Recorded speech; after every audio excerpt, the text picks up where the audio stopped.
Taste the Daily. புதுக்கோட்டையில் சிறுமி உட்பட 12 பேர் டெங்கு காய்ச்சலால் பாதிக்கப்பட்டுள்ளனர். புதுக்கோட்டையில் பலருக்கும் காய்ச்சல், சளி, இருமல் ஏற்பட்டுள்ளதால் அரசு மருத்துவமனைகளுக்கு வரும் புறநோயாளிகளின் எண்ணிக்கை அதிகரித்துள்ளது. புதுக்கோட்டை சுற்றுவட்டார பகுதிகளைச் சேர்ந்த 90 பேருக்கு அரசு மருத்துவமனையில் எடுக்கப்பட்ட இரத்த மாதிரிகள் பரிசோதனையில் நேற்று சிறுமி உட்பட 5 பேருக்கு டெங்கு உறுதி செய்யப்பட்ட நிலையில் தற்போது மேலும் 7 பேருக்கு டெங்கு காய்ச்சல் இருப்பது உறுதி செய்யப்பட்டுள்ளது.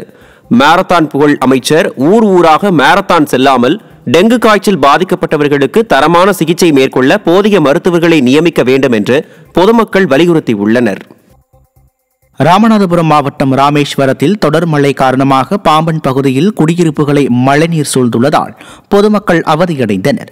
தொடர் மழை காரணமாக ராமேஸ்வரத்தில் 480 மில்லிமீட்டர் மழையும் பாம்பன் பகுதியில் 280 மில்லிமீட்டர் மழையும் பதிவானது. இதன் காரணமாக குடியிருப்பு பகுதியில் முழங்கால் அளவு மழைநீர் தேங்கியதால் பொதுமக்களின் இயல்பு வாழ்க்கை முடங்கியது. திறனற்ற ஸ்டாலின் அரசு மழைநீர் வடிகால் அமைக்க நடவடிக்கை எடுக்குமாறு அப்பகுதி மக்கள் வலியுறுத்தியுள்ளனர். கன்னியாகுமரி மாவட்டம் மார்த்தாண்டம் அருகே அரசு பேருந்து மோதி விபத்துக்குள்ளான நபரை செவிலியர் ஒருவர் முதலுதவி செய்து காப்பாற்றும் சிசிடிவி காட்சிகள் வெளியாகியுள்ளது. மார்த்தாண்டம் அருகே சிராயன்குழி பகுதியில் இருசக்கர வாகனத்தில் சாலையை கடக்க முயன்ற நபர் மீது அரசு பேருந்து மோதியது. அப்போது அங்கிருந்த பெண் செவிலியர் உடனடியாக முதலுதவி செய்து காயமடைந்தவரை ஆம்புலன்ஸ் மூலம் மருத்துவமனைக்கு அனுப்பி வைத்தார். பெண் செவிலியர் துரிதமாக செயல்பட்டு முதலுதவி அளித்ததால் விபத்துக்குள்ளான நபர் உயிர் பிழைத்த சம்பவம் அப்பகுதியில் நெகிழ்ச்சியை ஏற்படுத்தியுள்ளது. நாகப்பட்டினம் மாவட்டம் வேதாரண்யத்தில் மழையால் பாதிக்கப்பட்ட பகுதிகளை அதிமுக முன்னாள் அமைச்சரும் வேதாரண்யம் தொகுதி சட்டமன்ற உறுப்பினருமான OS மணியன் நேரில் சென்று ஆய்வு செய்தார். கடந்த 5 நாட்களாக மழை பெய்த நிலையில் வெள்ளம் சூழ்ந்த பகுதிகளை கொட்டும் மழையையும் பொருட்படுத்தாமல் பார்வையிட்டு மக்களிடம் குறைகளை கேட்டறிந்தார். மேலும் அகஸ்தியன் பள்ளியில் உள்ள சால்ட் குடியிருப்புகளை பார்வையிட்டார். சென்னை கோடம்பாக்கம் மண்டலம் 135வது வார்டுக்குட்பட்ட ஏவிஎம் இடுகாடு பராமரிப்பின்றி மோசமான நிலையில் இருந்து வருவதாக குற்றச்சாட்டு எழுந்துள்ளது. இங்கு மின் உடல் தகனம் செய்யும் கருவி மற்றும் கதவு பழுதடைந்திருப்பதால் இறந்தவர்களின் உடலை எரிக்கும் போது நச்சுப்புகை வெளியேறி மக்களுக்கு பாதிப்பை ஏற்படுத்தும் அபாயம் உருவாகியுள்ளது. இந்த அவல நிலையை ஸ்டாலின் அரசு கருத்தில் கொண்டு உரிய நடவடிக்கைகளை எடுக்குமாறு உடலை தகனம் செய்ய வரும் உறவினர்கள் கோரிக்கை விடுத்துள்ளனர்.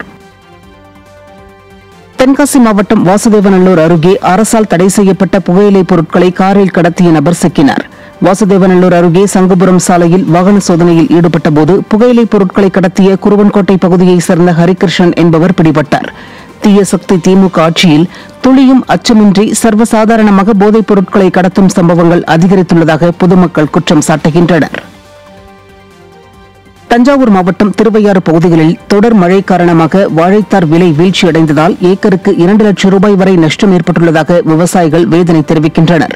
திருவையாறு சுற்றுவட்டார பகுதிகளில் 5000 ஏக்கர் பரப்பளவில் வாழை விவசாயம் நடைபெற்று வரும் நிலையில் இந்த பகுதியில் வாழை பொருட்களுக்காக தொழிற்சாலை மற்றும் குளிர்சாதன கிடங்குகளை அமைக்க வேண்டும் என விவசாயிகள் வலியுறுத்தியுள்ளனர். மேலும் வாழை விவசாய தொழிலாளர்களுக்கு நல வாரியம் அமைக்க வேண்டும் என்றும் அவர்கள் கோரிக்கை விடுத்துள்ளனர். டெல்டாக்காரன் என விளம்பரம் செய்து கொள்ளும் ஸ்டாலின் அரசு விவசாயிகளின் நலனுக்காக துரும்பையும் கிள்ளி போடவில்லை என பொதுமக்கள் குற்றம் சாட்டுகின்றனர். திண்டுக்கல்லில் தொடர் மழை காரணமாக அம்மைநாயக்கனூரில் அரசு மேல்நிலைப்பள்ளி சமையலறை கட்டிடத்தின் மேற்கூரை இடிந்து விழுந்ததால் பரபரப்பு ஏற்பட்டது. புதனன்று நள்ளிரவு சமையலறையின் மேற்கூரை இடிந்து விழுந்த நிலையில் அரிசி, பருப்பு உள்ளிட்ட பொருட்கள் மழையில் நனைந்து சேதமடைந்தன. இதனால் பள்ளி மாணவர்களுக்கு மதிய உணவு வழங்குவதில் சிக்கல் ஏற்பட்டுள்ளது. நிர்வாக திறனற்ற ஸ்டாலின் அரசும் மாவட்ட நிர்வாகமும் உடனடியாக நடவடிக்கை எடுத்து மாணவர்களுக்கு சுகாதாரமான சத்துணவு மற்றும் பாதுகாப்பு கிடைப்பதை உறுதி செய்ய வேண்டும் என பொதுமக்கள் கோரிக்கை விடுத்துள்ளனர். செங்கல்பட்டு மாவட்டம் சிங்கப்பெருமாள் கோவில் அருகே சிறுவர் பூங்காவில் மழைநீர் தேங்கி துர்நாற்றம் வீசும் அவல நிலை உருவாகியுள்ளது. மறைமலை நகர் நகராட்சிக்கு உட்பட்ட 20வது வார்டு ஸ்ரீவாரி நகரில் திறக்கப்பட்ட சிறுவர் பூங்காவில் விளையாட்டு சாதனங்கள் சிதலமடைந்து கழிப்பறையும் தூய்மை செய்யப்படாமல் அசுத்தமடைந்து துர்நாற்றம் வீசும் நிலையில் உள்ளது. மேலும் தற்போது மழைநீரும் தேங்கி உள்ளதால் கொசுக்கள் உற்பத்தியாகி சிறுவர்களுக்கு உடல்நலம் பாதிக்கும் அச்சம் ஏற்பட்டுள்ள நிலையில் மழைநீரை அகற்ற செயலற்ற ஸ்டாலின் அரசின் நகராட்சி நிர்வாகம் நடவடிக்கை எடுக்கவில்லை என மக்கள் குற்றம் சாட்டுகின்றனர். சிவகங்கை மாவட்டம் காரைக்குடியில் தொடர் மழை பெய்து வந்த நிலையில் அரசு பள்ளிகளுக்கு விடுமுறை அளிக்காததால் மாணவர்கள் நனைந்தவாறு பள்ளிக்கு சென்றனர். சிவகங்கை மாவட்டத்தின் பல்வேறு பகுதிகளில் 4 நாட்களாக தொடர் மழை பெய்தது. இந்த நிலையில் மாவட்டத்தில் தனியார் பள்ளிகளுக்கு மட்டும் விடுமுறை அறிவிக்கப்பட்ட நிலையில் அரசு பள்ளிகளுக்கு விடுமுறை அறிவிக்காததால் மாணவர்கள் மழையில் நனைந்தபடியே பள்ளிகளுக்கு சென்றனர். திறனற்ற ஸ்டாலின் அரசின் பள்ளிக் கல்வித்துறை அமைச்சர் இதையெல்லாம் கண்டுகொள்ளாமல் ஆழ்ந்த தியானத்தில் இருப்பதாக பெற்றோர்கள் குற்றம் சாட்டுகின்றனர்.